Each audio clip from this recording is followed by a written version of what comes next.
Omega Directive is late Season 4, and by now the creators have figured out that Seven has become the breakout character that Neelix never would.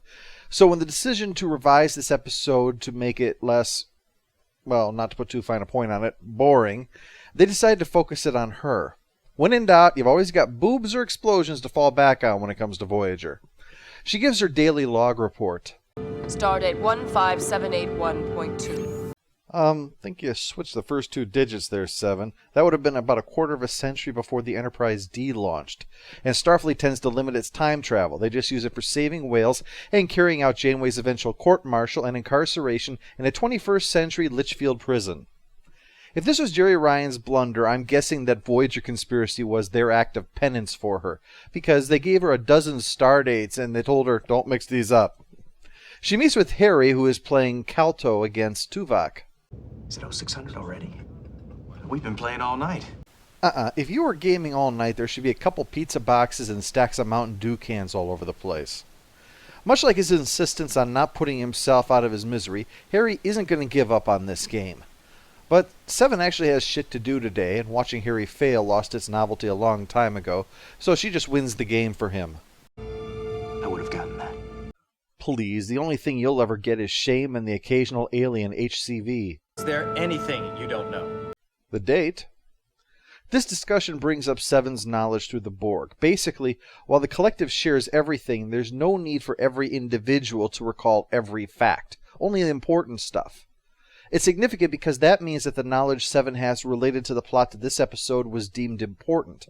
Knowledge taken from assimilated Starfleet captains, because you see, there is a directive so secret, so terrifying, and so damning that even the knowledge of its existence must be kept from ever leaking out.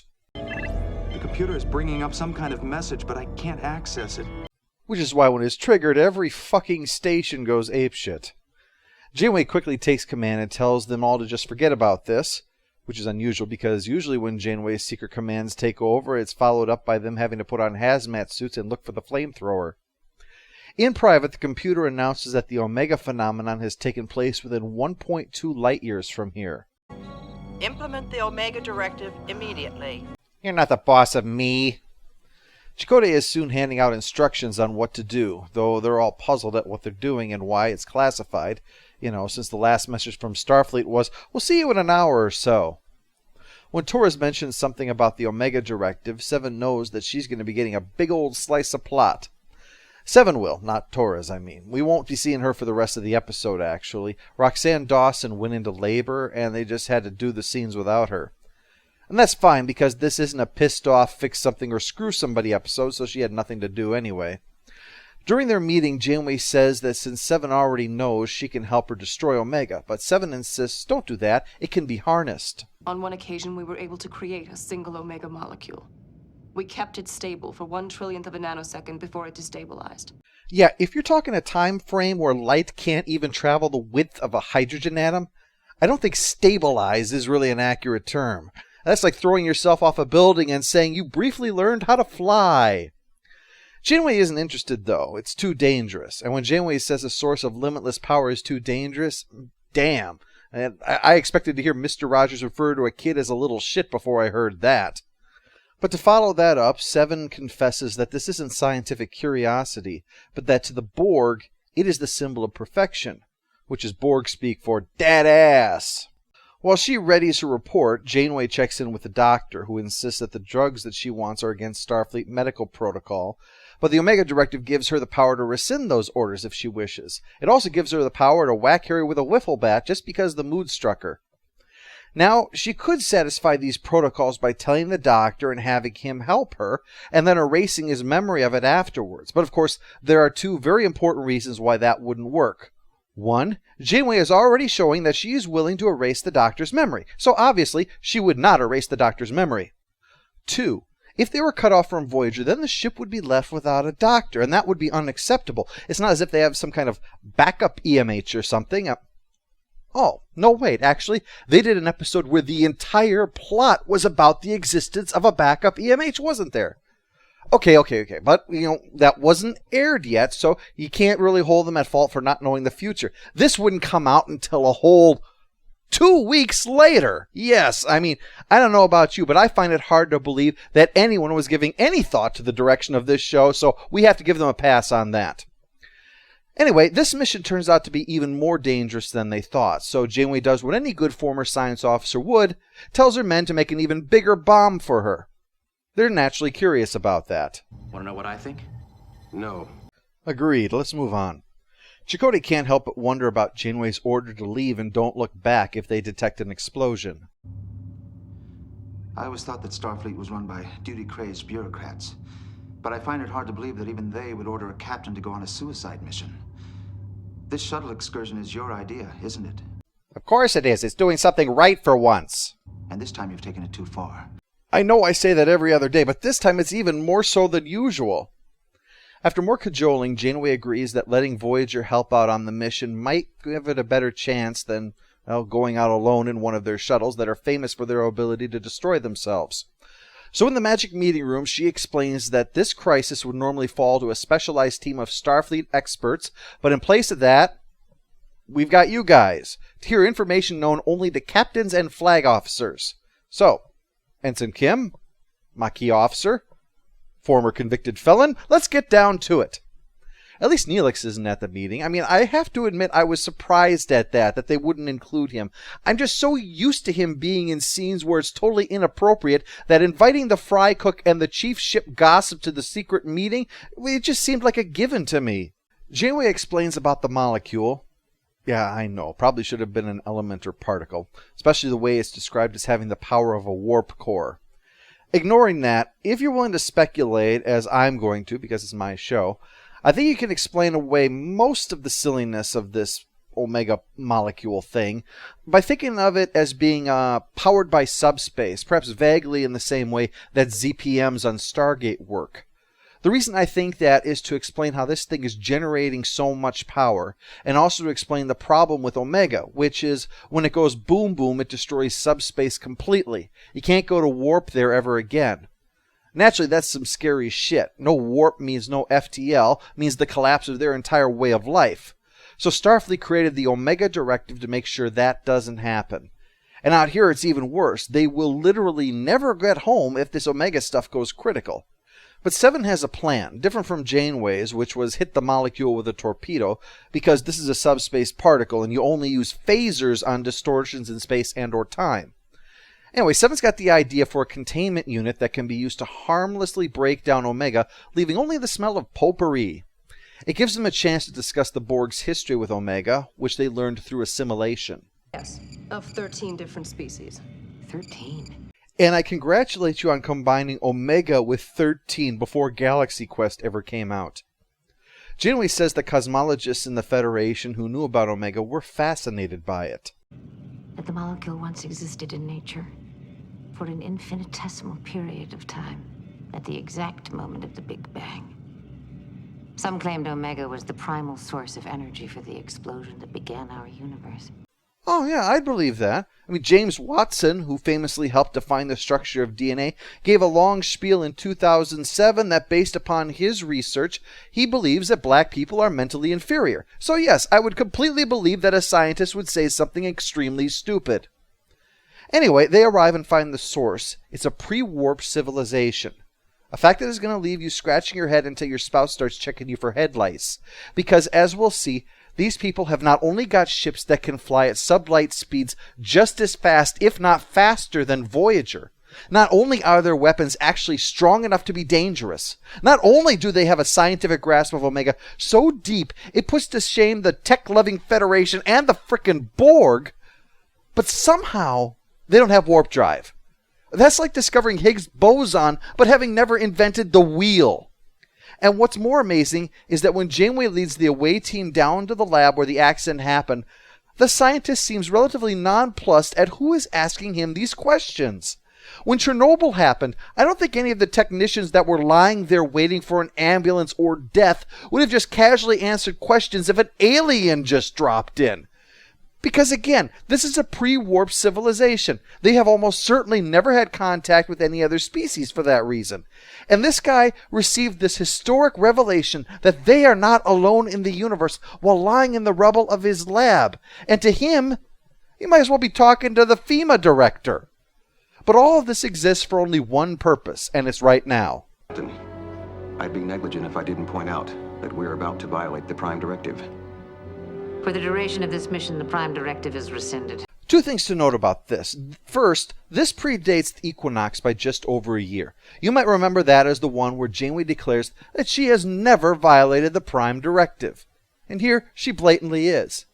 The only way around that is to say, no, she didn't break it, she rescinded it. No, I didn't break the law, I just suspended it for the 5 minutes that I was doing the thing that it said you're not supposed to do.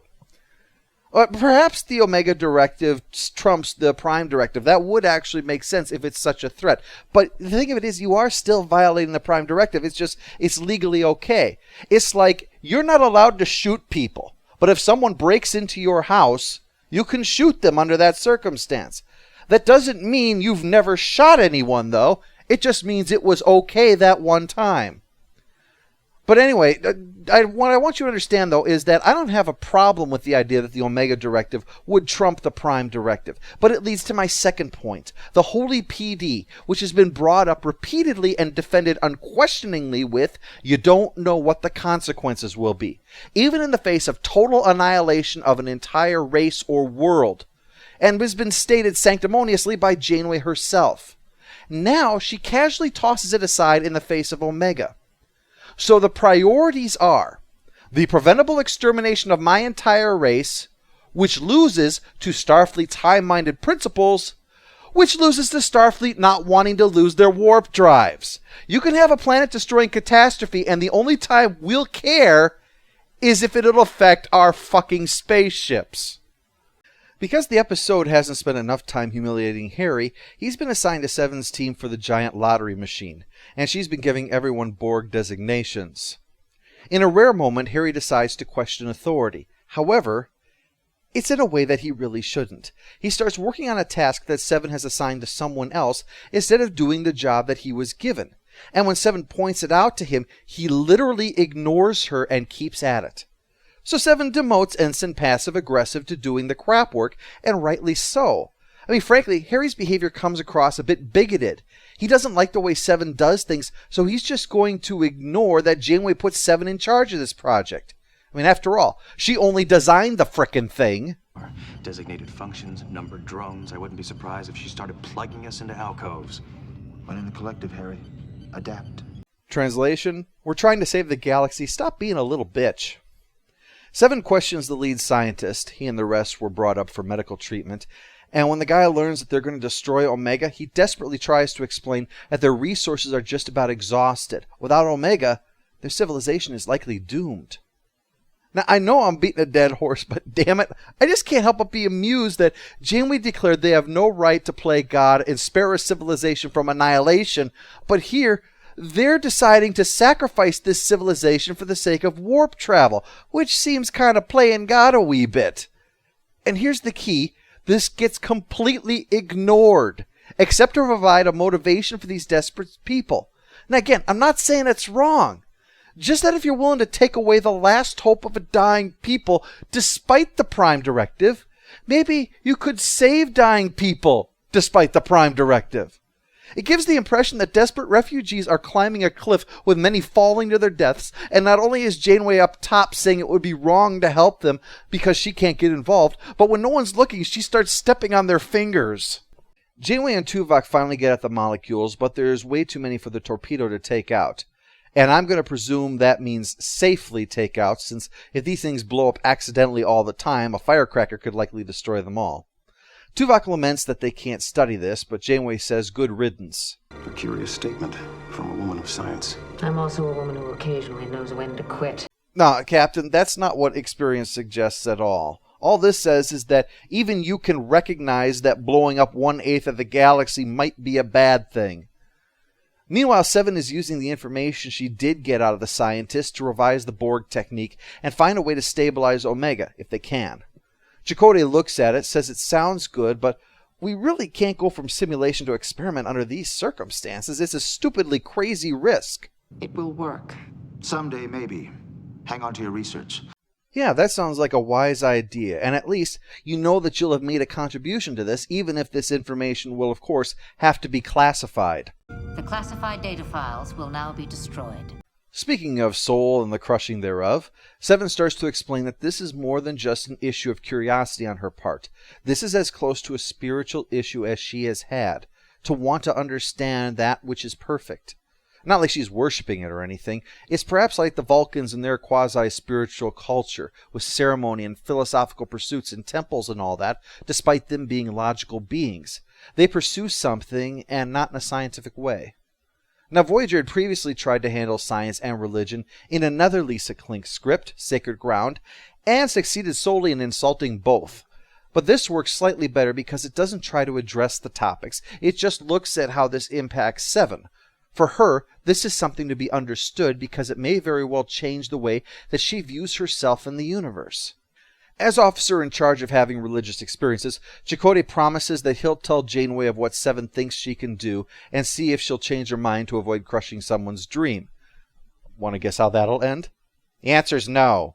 But it will be destroying me on a deeply personal and spiritual level. Oh, you should have told me that my answer is... No! Oh, that's great. Ask me again. Can I try... Oh! Dumbass. So they beam up Omega, but the aliens are pursuing, and, as I said, they're just as fast and are powerful enough to smack Voyager around, because nothing's more important than drama, especially common sense. Chakotay tells Janeway what Seven has done, and as you can expect, Janeway dismisses it out of hand, and won't even give Seven a chance to make her case. That's relevant not only because it shows, again, how little of a shit Janeway thinks about what other people have to say, but also because at the start of this short conversation, they had destroyed 11% of the molecules, and at the end, 18%, which Janeway laments will take hours at this rate. Which, even if it was taking longer as they went along, at the rate that we'd seen, it's going to fall somewhere between a late-night antidepressant commercial and a male college student's morning routine as far as time goes. But again, this isn't about common sense. This is about drama. And if you think this is going to end with things being safely sorted out in this big gumball machine, you haven't seen Voyager. So instead, they're going to deliberately crank up the resonance, even though that will shatter the chamber, and then hit it with a torpedo. We made it. We don't want it to go to waste. Let me remind you that Janeway wouldn't let Seven even try to stabilize this thing in the same scene. As she has announced, to hell with the procedure, overclock this motherfucker, and then let me blow up the wreckage, because that is exactly what safety sounds like. Meanwhile, the aliens are shooting at them, and yet in the midst of all of that, Omega begins spontaneously stabilizing and aligning themselves while Seven watches in astonishment and awe. It should be noted that at the start of the episode, Seven had casually completed that Calto, which had caused all those rods to align themselves into a geometric pattern. So this was probably meant to connect with that event. Seven does seem moved by what she sees until dragged from the room, and the chamber is dramatically ejected and destroyed while Voyager flies away. In the coda, she visits the Leonardo da Vinci simulation. In an unexpected moment, she's actually staring at a crucifix. That's not normally a kind of religious symbolism they go for here. But she's there to say that she's considering the symbols of religion in the wake of her event. I was gazing at perfection. Well, I don't like to brag. Post-episode follow-up. I've decided to give Neelix a pass this week because he only appeared in one scene where someone else was deciding to act like a dick. Yes, Harry, once again, your shame managed to eclipse Neelix's stupidity. Final score for the Omega Directive is 7 out of 10. It's a bit brainless, especially for an episode that was going for matters of both mystery and spirituality. But the character work, including the bit between Seven and Chakotay, and in the coda, gives it something more than the mindless action. At the time, the episode rubbed some people the wrong way, and it still does for a few, because it was a continuing sign that Seven was usurping others on the show, and also because it was felt that Janeway was a bit too preachy and narrow-minded. Well, I can't speak to that. I mean, it just... Look, here's the problem we have. It's the lack of cohesiveness in Janeway's character that I think is bothering people. Because, you see, they just had trouble establishing her, so she basically became a kind of generic authoritative figure with I'm woman and therefore must nurture vibe tacked onto it. I hate to say it, but I think that was where the writers, male and female ones, made the mistake. They just couldn't stop slapping woman on as a character trait for Janeway. Now, let me explain what I mean by that. Sisko was not written with black as a character trait. It was a characteristic. That's different. It means that it informs his tastes, his views of history, but he didn't walk around with that label on him. That's why I've said before he was never written as the Black Captain. Sisko is likewise a widower and a single parent, and those were never seen in how he operated as an officer either. People follow him based solely on his rank and leadership, and his race didn't matter. People criticize and shout at him, and his race didn't matter. He gets assignments and promotions and reprimands, and his race didn't matter. Which is how it should be. That's the Star Trek ethos. It's not that he ceased being black. It's that it only matters, just like being a widower, just like being a single parent, when it matters. And the rest of the time, he's just a person, no adjective in front. But the writers seem unable to divorce that with Janeway, so her personality became ill-defined. Because when your character traits include something that applies to 3.5 billion people, and a range from a submissive who literally lets men crap on her to the leader of the most economically powerful nation in Europe, that seems like you put down something even more useless than her astrological sign. How would Janeway respond here? Well, we do know how those Gemini can be. That's part of the problem. The other is the not taking time to adequately flesh out her thoughts that they so often had. Not her blurting out platitudes. The final frontier has some limits we shouldn't cross. That kind of stuff. Seven kept accusing Janeway of being afraid, but no attempt is made to flesh that out. We get scenes that show us why Seven is so adamant about Omega's preservation on a personal level.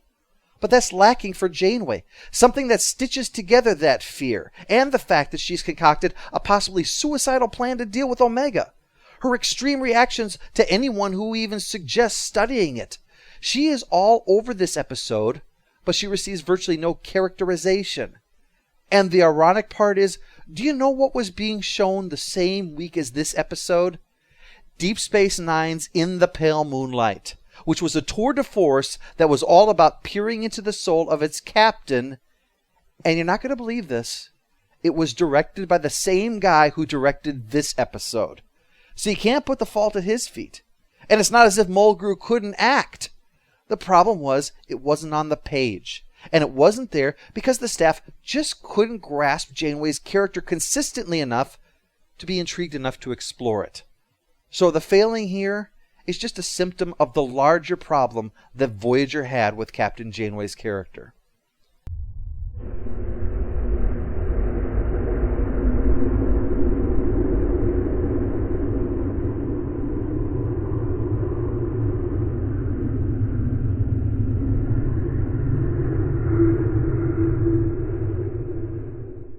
All hail the Overlord! All hail the Overlord!